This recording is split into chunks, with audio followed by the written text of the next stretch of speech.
Vida. This is day 26 of 30 days of expat living in Costa Rica, and your host behind the camera today at the moment is JuliAnne Murphy with LaPuraVidaCostaRica.com and courtesy of South Pacific Costa Rica Real Estate. Today's topic is driving, or the driving conditions, both on the way in between the beach, meaning the Pacific coastline of Costa Rica, and San Jose, the capital city, which is where you'll be getting the bulk of your bigger purchases, whether furniture, going in for, serious medical care, or just for a little bit of fun and entertainment once in a while, other than beach living.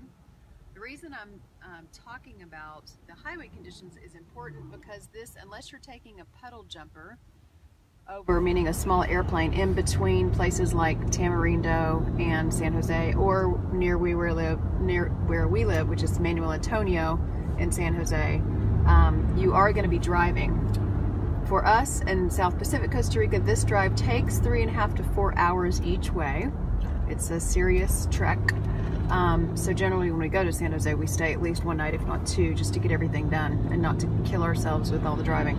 But I wanted to show just an example. Oh, and here's an example of Tico driving, the motorcycles going on the side. So you can see this highway, though in pretty good shape, is a bit of a challenge, and this is part of the reason it takes so long, because it's only 2 lanes. There are pull-out lanes here and there, but they're not consistent, and generally you've got a lot of heavy truck traffic as well. If you have any construction materials additionally, and just to give you a pan here of the area, because it is a breathtaking, beautiful drive.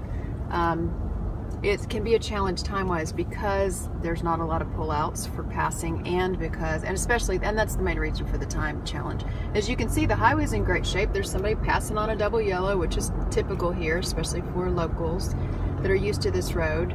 And so it takes longer, even though the road's in good shape. A little bit of rain clean there on the windshield.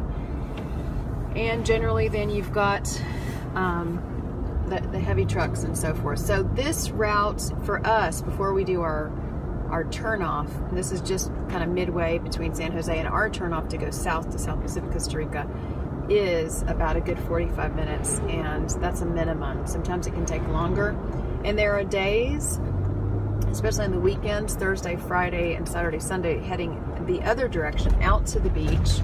You're gonna see, and I'm gonna pan over so you can just see some of the beauty here. Look at that valley, wow.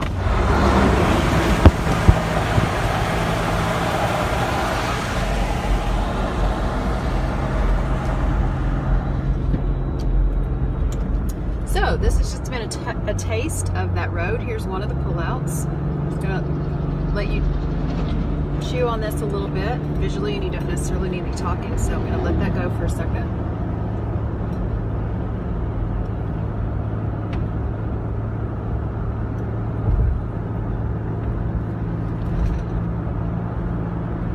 This area does get a lot of road work on a regular basis because you're going through the mountains, and there are a lot of I'm thinking of the word in Spanish. It's not terremotos.